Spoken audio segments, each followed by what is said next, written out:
ప్రభుత్వ జూనియర్ కళాశాల సినిమా చూడడం జరిగింది. మామూలుగా అంటే మామూలుగా లేదు.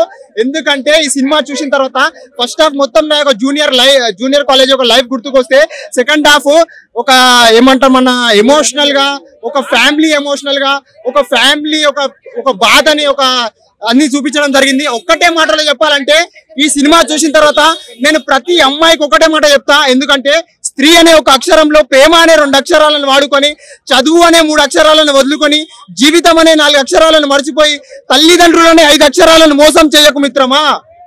సిగరెట్ తాగితే వస్తుంది జబ్బు, అమ్మాయిలను ప్రేమించొద్దు. Thank you. Cinema super. Baby cinema చూసినట్టుంది అంటున్నారు కదా.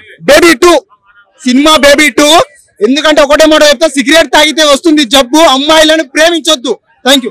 అట్లనే సినిమాలో నీకు బ్యాక్ డ్రాప్ ఏం నచ్చింది? అంటే విలేజ్ బ్యాక్ డ్రాప్ చూపించారు కదా, ఇట్లా బ్యాక్ డ్రాప్ పరంగా కానీ, డైరెక్షన్ పరంగా కానీ, మ్యూజిక్ పరంగా కానీ, వాళ్ళ ఇద్దరు హీరో యాక్టింగ్ పరంగా కానీ ప్రతి ఒక్కటి ఒక మంచి లెవెల్లో ఉంది. అయితే సినిమాలో హీరో యాక్టింగ్ ఎలా అనిపించింది? హీరోయిన్ యాక్టింగ్ చూసిన తర్వాత హీరోని వేరే లెవెల్ గా ఒక 4-5 సినిమాలు తీసిన క్యారెక్టర్ లెక్క చేసింది. హీరో కూడా మంచి వేలో యాక్టింగ్ చేసిండు. ఇంకో మంచి ఫ్యూచర్ ఉంది వీళ్ళకి, ఇంకా మంచి మంచి సినిమాలతో రావాలని కోరుకుంటున్నాను. క్లైమాక్స్ లో ఎమోషనల్ గా టచ్ అయిందా?